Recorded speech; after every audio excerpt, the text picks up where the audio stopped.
sofrem os justos, irmãos? Já fez essa pergunta? Por que os justos sofrem? Por que a gente passa tanta tribulação na vida? Se a gente adora a Deus, se a gente serve a Deus, se a gente é dizimista, se a gente oferta, se a gente vem para os cultos, se a gente faz a vontade de Deus, por que a gente sofre tanto? Vocês já perguntaram isso? Meu Deus, por que eu? Por que eu passo por isso? Por que eu enfrento essas dificuldades? Por que o Senhor me permite passar por esses vales estreitos e por esses desertos tão terríveis? Mas Jesus, ele não está indiferente contigo não, tá bom? Ele não faz isso porque te odeia, e ele nem faz isso porque quer o teu mal. Ele faz isso porque ele te ama. Ele faz isso porque ele te recebe como filho. E o pai que ama o filho corrige o filho. E às vezes essas lutas na nossa vida não é mais do que uma correção de Deus para nos tratar em alguns pontos da nossa vida. O negócio é entender o que Deus está querendo conosco. Por que, Senhor? Deus tem promessa para a sua vida. E grande, tá bom? O texto que eu quero meditar com os irmãos está no livro de Hebreus, no capítulo de número 11.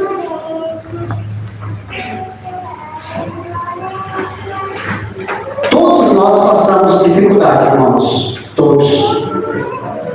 Não há nenhum sequer que não passe por dificuldade. Pode ser o homem mais milionário, pode ser lá o Elon Musk. Se você for ver a tribulação que aquele homem enfrenta, você não queira imaginar.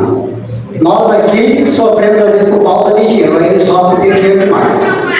Não sabe o que ele faz. Né? Às vezes é tanta guerra, tanta luta, ele pensa que ele está numa vida tranquilona, mas às vezes não tem paz nem para dormir.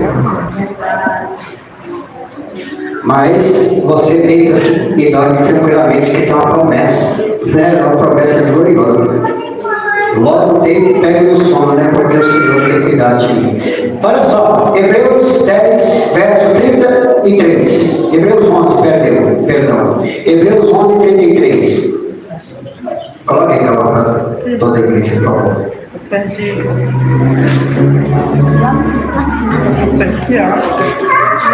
Presta atenção. Os quais pela fé venceram reinos, praticaram a justiça, alcançaram promessas, fecharam as bocas dos leões, apagaram a força do fogo, escaparam do fio da espada, da fraqueza tiraram forças, na batalha se esforçaram, puseram em fuga os exércitos dos estranhos.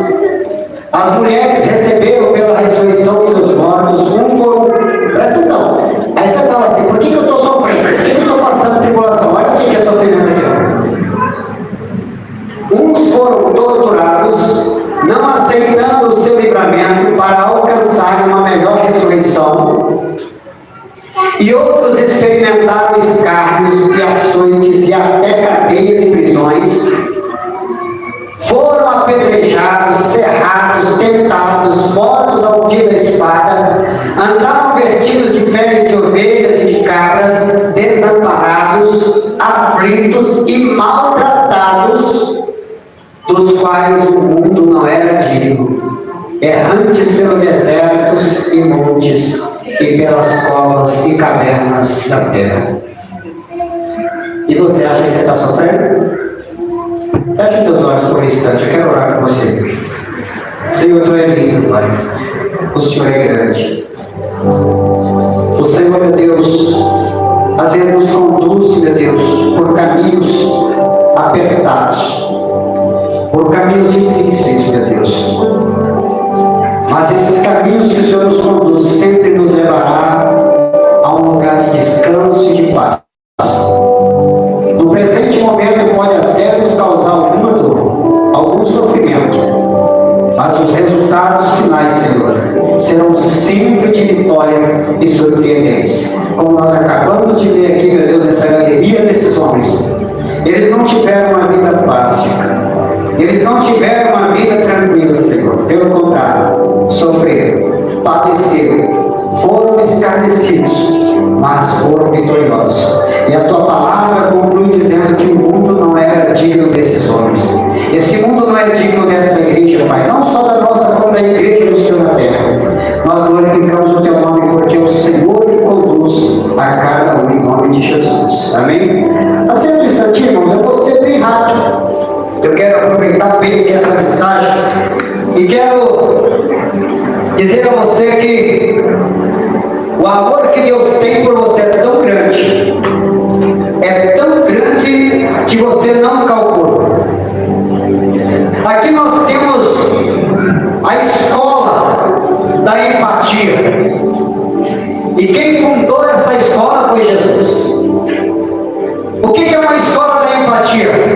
É uma escola onde nós sentimos a dor, a perda uns dos outros. Nessa escola da empatia, o Espírito Santo é que nos conduz nela. É Ele que nos prepara nessa escola. É a escola, às vezes, do sofrimento, das tribulações, das perdas, das dificuldades. Nessa escola, todos nós fomos matriculados um dia. E o Senhor Jesus só vai diplomar aqueles que forem fiéis até a morte.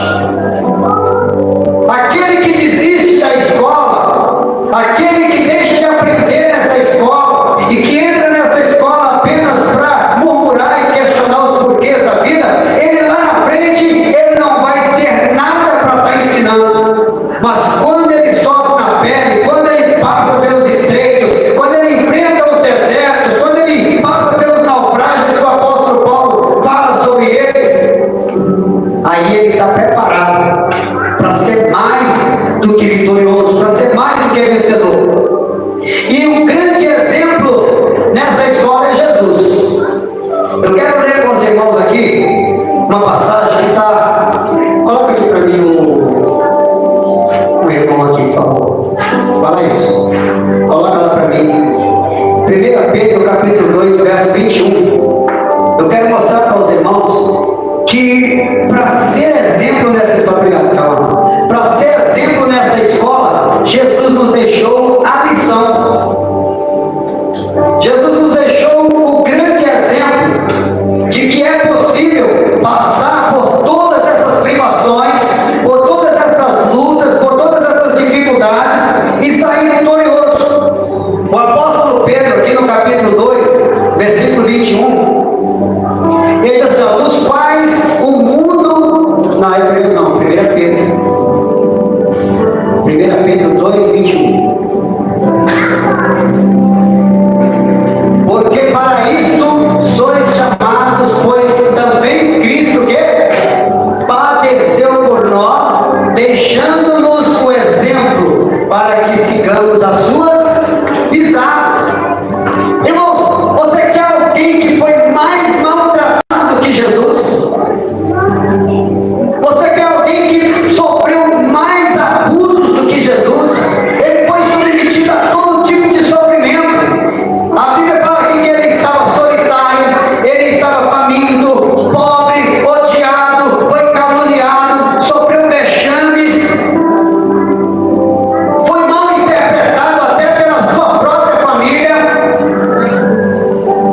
foi abandonado pelos seus melhores amigos nos momentos que ele mais precisou. Você quer sofrimento maior do que esse? Você quer alguém chegar e dizer assim, eu nem conheço esse homem, aquele que ele esperava que fosse defendê-lo, e dizer assim, eu nem sei quem é ele. Então, nos momentos de maior tribulação e sofrimento e angústia, o Senhor Jesus nos deixou esse grande exemplo, para que nós sigamos as suas pisadas. Aqui a Bíblia fala sobre uma fé que ela precisa ser sempre renovada na nossa vida. Quando nós olhamos para esses heróis da fé, quando nós olhamos para essa galeria desses homens que não tiveram uma vida tão tranquila igual nós pensamos. O apóstolo Paulo, eu quero até ler com os irmãos, 2 Coríntios, no capítulo de número 11, olha o que o apóstolo Paulo fala. Aí a gente às vezes reclama da vida, às vezes a gente anda de um lado para o outro, e questionando e falando. E olha o que o apóstolo Paulo diz, aqui em 2 Coríntios, no capítulo de número 11, o versículo de número 23. 11 e 23. Presta atenção, irmãos. São ministros de Cristo, falam como fora de mim. Eu ainda mais em trabalhos, muito mais em quê? Açoites, mais do que eles, em prisões, muito mais em perigos de morte, muitas vezes. Recebi dos judeus 5 quarentenas de açoites, menos uma. 3 vezes fui açoitado com varas, uma vez fui apedrejado, 3 vezes sofri naufrágio, uma noite e um dia passei no abismo, em viagens muitas vezes em perigos de rios, em perigos de salteadores, em perigos da minha nação, em perigos dos gentios, em perigos na cidade, em perigos no deserto, em perigos no mar, em perigos entre falsos irmãos, em trabalho, fadiga, em vigílias muitas vezes, em fome, em sede, em jejum muitas vezes, em frio, nudez. Além das coisas exteriores, me oprime cada dia o cuidado de todas as igrejas. Aí a gente pensa que a gente está sofrendo. Aí a gente pensa que vai morrer. Aí a gente pensa que não tem jeito para nós. Aí a gente pensa que Deus nos abandonou. Aí a gente pensa que Deus não tem cuidado nenhum com a gente. Que Deus parece que não está ouvindo nossa oração. Que parece que Deus está indiferente. Parece que Ele colocou os 2 dedos no ouvido e não quer ouvir nosso clamor, nossa oração, nossa súplica. E aí a gente começa a desferir um monte de palavras grosseiras com Deus, com o Espírito Santo, com um, com o outro. Mas olha o que é sofrimento. Olha o que é passar por adversidade, por tribulações, e ele chegar no final da vida, quando ele estava já para entregar os pontos ali, porque não tinha mais para onde ir. Ele disse assim: agora eu estou sendo oferecido por aflição, por libação. O tempo da minha partida é chegado. Ele sentia isso. Ele sentia que não tinha mais o que fazer, mas ele entregou tudo que ele pôde pelo reino. Por isso que ele está dizendo, esse último versículo que eu li aqui, ele diz assim, ó, além das coisas exteriores, além do sofrimento que você sofre, de privação, de fome, de frio, de sede, de sofrer açoite, ser maltratado, ser xingado, além dessas coisas exteriores, ele fala assim, ó, me oprime cada dia o cuidado de todas as igrejas. Além de passar por tudo isso, ele tinha que mostrar para todos os irmãos, seja eles de qual área fosse, que valia a pena padecer e sofrer por amor de Cristo. Ele dizia assim, ó, eu trago no meu corpo as marcas do Senhor Jesus. Ele chegou ao ponto de dizer, sempre ele dizia isso, combati o bom combate, terminei a carreira, mas eu guardei a fé. E ele sabia que tinha uma coroa reservada para ele, e não só para ele, mas para todos que amam a vida de Cristo, para todos que estão cientes de que todas essas tribulações que nós sofremos aqui, elas são temporárias, são momentâneas, são passageiras. O tempo da nossa vida aqui é muito curto, irmãos, e nós temos que aproveitar cada minuto e cada segundo deles. Porque quando partimos, não adianta, ou podia ter feito, ou podia ter vivido, ou podia ter ido lá, eu podia ter ligado, eu podia ter mandado um beijo, eu podia ter dado um abraço, eu podia ter feito algo diferente, eu podia, o que não fez? Enquanto estamos aqui, nós temos essa oportunidade. Então aqui, nessa escola onde Jesus, ele deixou para nós esse grande exemplo aqui, é para nos formar. E ele não forma qualquer um, ele forma campeões, ele forma homens valentes, ele forma guerreiros de fé. É por isso que esses homens, eles passaram por tudo e saíram vitoriosos, porque eles sabiam a quem estava servindo. Aleluia! Quando você tem um projeto de vida, quando você é determinado no que você quer, você não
Potifar, as que estavam morrendo, reviveu tudo.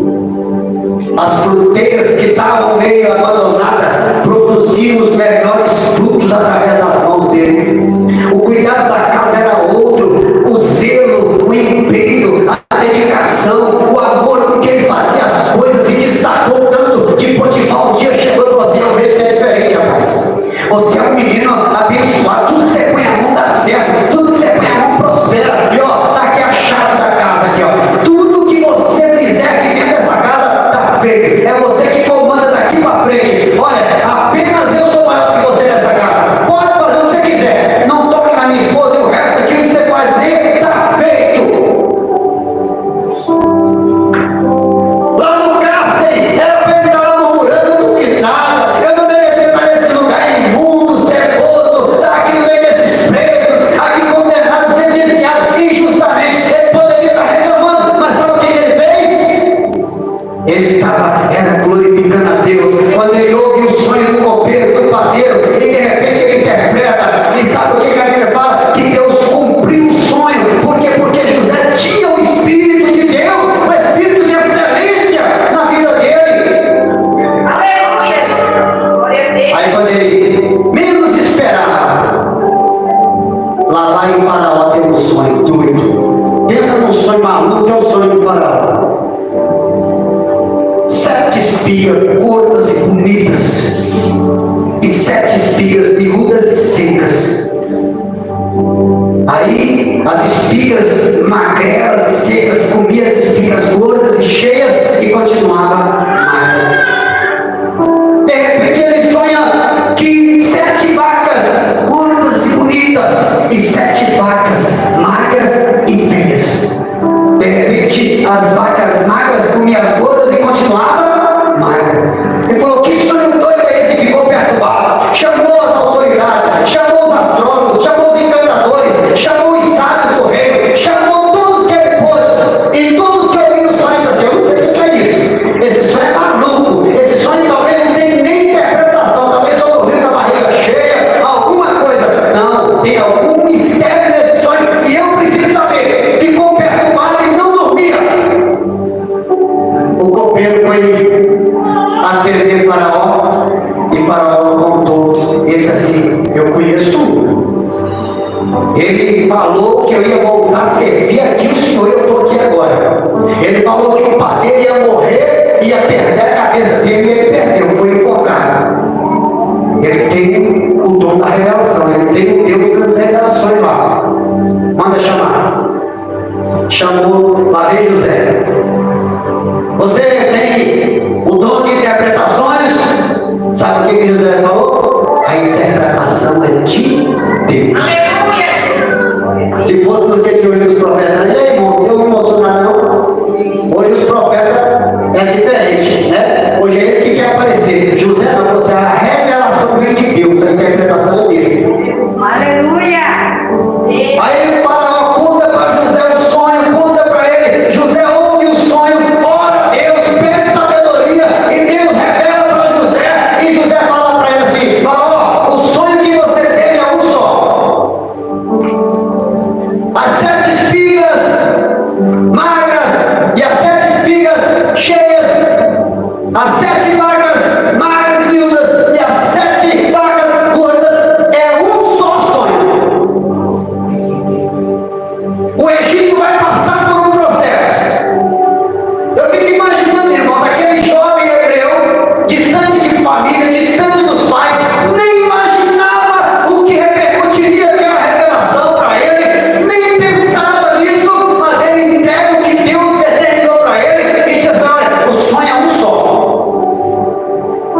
O Egito vai ter 7 anos de muita prosperidade. Vai ter tanta cesta básica que vocês não vão aguentar guardar aqui. Vai ser tanta comida, vai ser tanta coisa que o Egito todo vai ser fartura para todo lado. Mas depois desses 7 anos, vai vir 7 anos de miséria, vai vir 7 anos de pobreza, vai vir 7 anos de fome, que vocês não vão lembrar dos dias de paz que vocês tiveram, por causa da fome, por causa da miséria.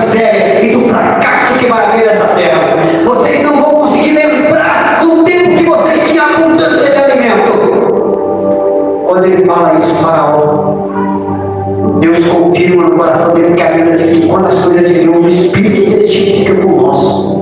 E o Espírito testificou com o coração de Faraó e ele disse assim: é verdade. É isso que vai acontecer. E Faraó fica preocupado. E ele diz assim: a quem colocaremos para tal administração? José deu os códigos, né? Deu os códigos. Ó, faz celeiros e muitos celeiros. E ajuda muita comida. Põe comida para todo lado. Porque quando vier a fome, vocês terão suprimentos no tempo da fome. Faraó, a Bíblia não diz isso, tá, irmãos? Mas eu estou aqui conjecturando, aqui tentando imaginar. José está falando essas palavras e Faraó está assim,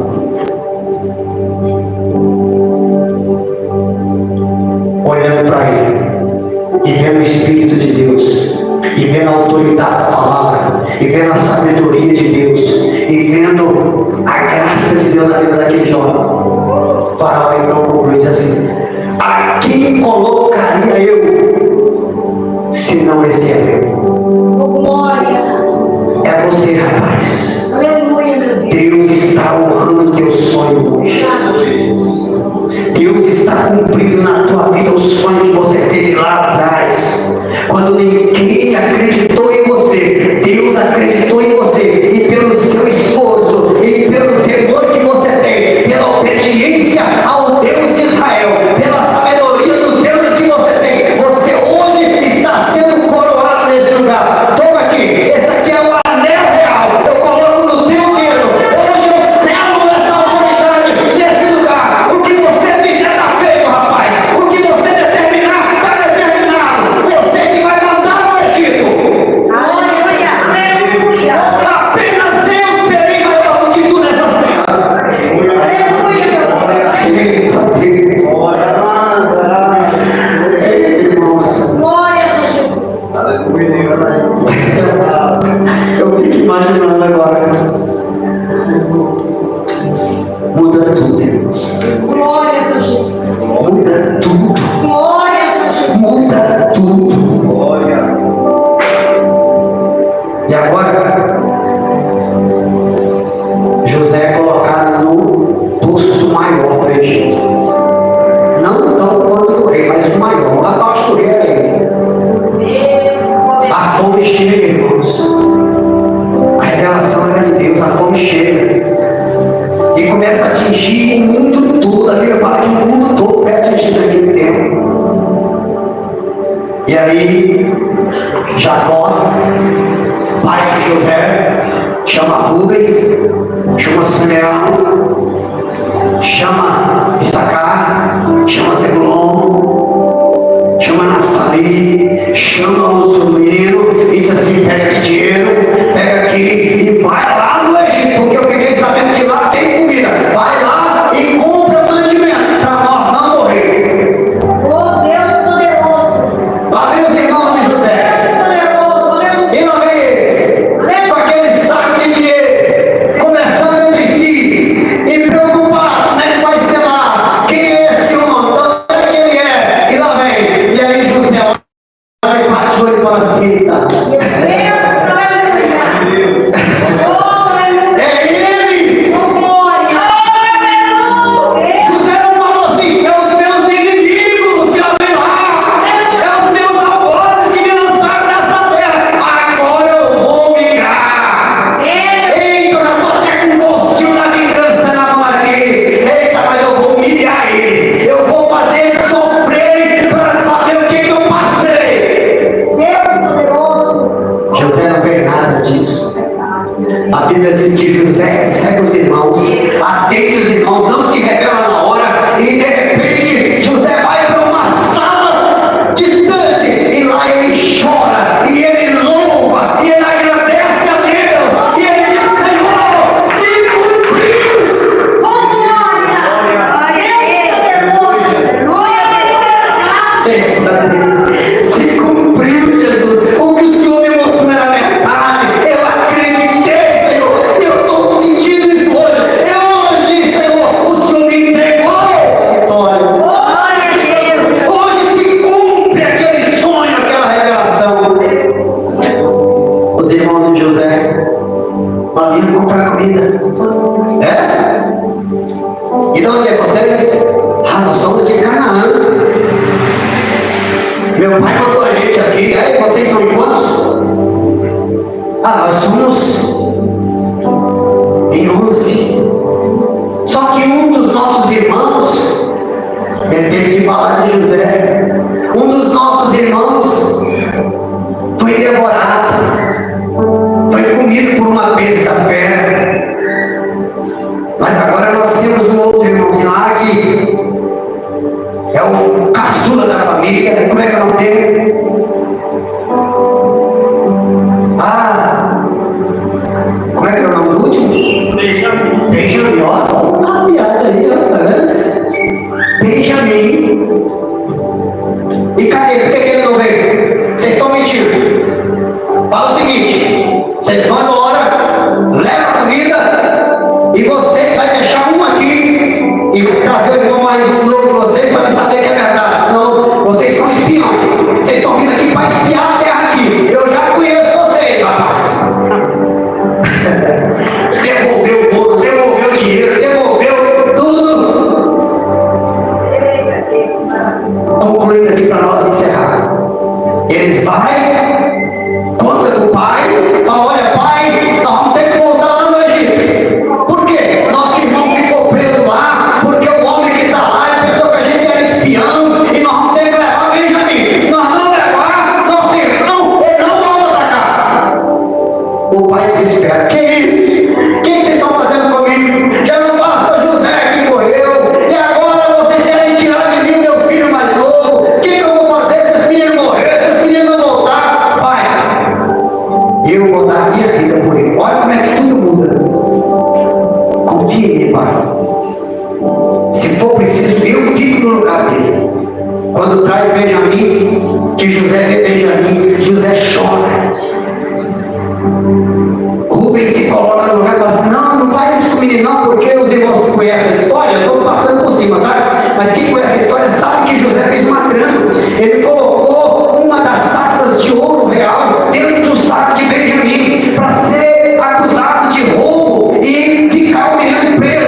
Ele queria ver se os irmãos tinham algum sentimento agora de misericórdia, já que lá na frente eles foram cruéis com ele. Ele queria ver se tinha mudado mesmo. E ele viu que tinha mudado, tanto que o irmão se colocou no lugar assim: olha, você tem que prender, prenda a mim, porque se esse menino ficar aqui, meu pai vai morrer. Ele já é velho, já perdemos um irmão. Quando ele fala isso, aí José, eu imagino, tá, irmãos? Eu não sei como é que era as vestimentas, mas eu imagino que José tira a coroa. José tira, talvez, aquelas roupas que colocava ele como alguém lá no Egito. E José diz assim: eu sou José, Meu Deus do céu. eu sou irmão de Meu vocês. Deus poderoso. Você já parou para pensar ouvir isso? Meu Deus poderoso. Aleluia. Eu sou Glória a Deus. o irmão de vocês. Oh, Deus. Vocês me venderam para ser escravo nessa terra, mas Deus usou de misericórdia para comigo e me exaltou nesse lugar. Eu não culpo vocês porque era o processo de Deus. Eu não condeno vocês porque foi a forma que Deus usou para me trazer a este lugar e salvar a terra. Se vocês não tivessem feito isso, eu talvez não estaria aqui e toda a terra estaria comprometida. Mas vocês, mesmo pensando fazer o mal, vocês fizeram bem. É por isso que para o justo, para o homem de Deus, para a mulher de Deus, não pega mal, irmãos. Tudo para nós se torna em bem. Glória a Deus. Pode tentar fazer o mal que for, Deus converte o mal em vitória. E aquele que fez o mal vai provar a vitória. Glória, aleluia. Glória. Eles provaram a vitória. Para eles foi maldade, mas para Deus era um processo. Ei, meu Deus. É igual Jonas. É para ir para trás. É para trás? Para Nínive. Mas José, ele foi para onde? Ele pegou um navio e foi para Tarsis. Por que ele fez isso? No coração dele o quê? Eu conheço aquela gente. Os ninivitas lá são maus. Os ninivitas, eles são terríveis. São homens cruéis, maldosos. Eles não têm pena. São homens irreconciliáveis, cruéis. A maldade naquele povo é grande. Eu não vou lá. Eu vou para outro canto. Eu vou para outra terra. Mas para lá eu não vou. Manda outro, Jesus. Porque eu não vou para lá. Ele pega um navio contrário. A Bíblia fala o quê? Veio um vento, veio uma tempestade, veio uma tribulação tão grande naquele mar que estava para destruir tudo. Os marinheiros, o que está acontecendo? Gente, não é tempo desse vento, não é tempo dessa tempestade, tem alguma coisa errada, tem alguém aqui que está sofrendo alguma coisa pelos deuses. Aí ele falou assim: Francisco, clama o teu Deus, ei, clama o teu Deus, você também, invoca o teu Deus, você invoca o seu Deus, não importa a religião aqui agora, nós temos que invocar os deuses para saber o que está acontecendo. Jonas pega e fala assim: não, vou parar, se invocar nada, o problema aqui é aqui, ó. Meu Deus. O problema aqui é comigo. Essa tribulação todinha foi por minha causa. Eu estou fugindo da presença do Todo-Poderoso. Ele me mandou fazer uma coisa, eu estou fazendo outra. Então tudo que está acontecendo aqui é culpa minha. Quem faz contigo, rapaz? Me joga na água. Essa tribulação vai parar. Eu mereço morrer por estar fugindo da presença de Deus. Se alguém tem que morrer aqui, não é vocês não. Ele pode me jogar dentro da água. Eles não pensaram duas vezes, não quiseram nem saber. Não pegou pelo braço ou pela perna, só daqui. Vai pra lá, essa tribulação sua. A Bíblia fala que o Deus dos outros de misericórdia fez o quê? Preparou um grande peixe, foi lá e engoliu Jonas. Engoliu Jonas, está lá. Jonas não morre pelo mar, não morreu na tempestade, não morreu pelo navio, mas Jonas está lá no ventre do peixe. Passa um dia, passa dois, passa 3 dias no ventre do peixe, e lá nas profundezas do abismo, irmãos, da onde ninguém esperava que poderia acontecer um milagre, Jonas faz um clamor e diz: ó Deus, eu estou em desobediência, eu pequei, eu errei, eu estou aqui, Senhor, na frente desse peixe, nas profundezas do mar. Mas se o Senhor tiver de misericórdia, se o Senhor achar que ainda merece uma segunda chance, me coloca lá que eu vou falar quem é o Senhor. Me coloca lá que eu vou mostrar a grandeza desse Deus poderoso. Deus fez o quê? Conduziu o peixe lá. O peixe, ó, era morto, né? Jonas não era bem nem quente, era morto. E a Bíblia fala que os mortos serão vomitados da Maria. Eu não quero estrela de Maria. Olha, cuspiu lá na praia. Quando os homens de Nínive vê aquele profeta sendo cuspido por um grande peixe, eles ficaram doidos.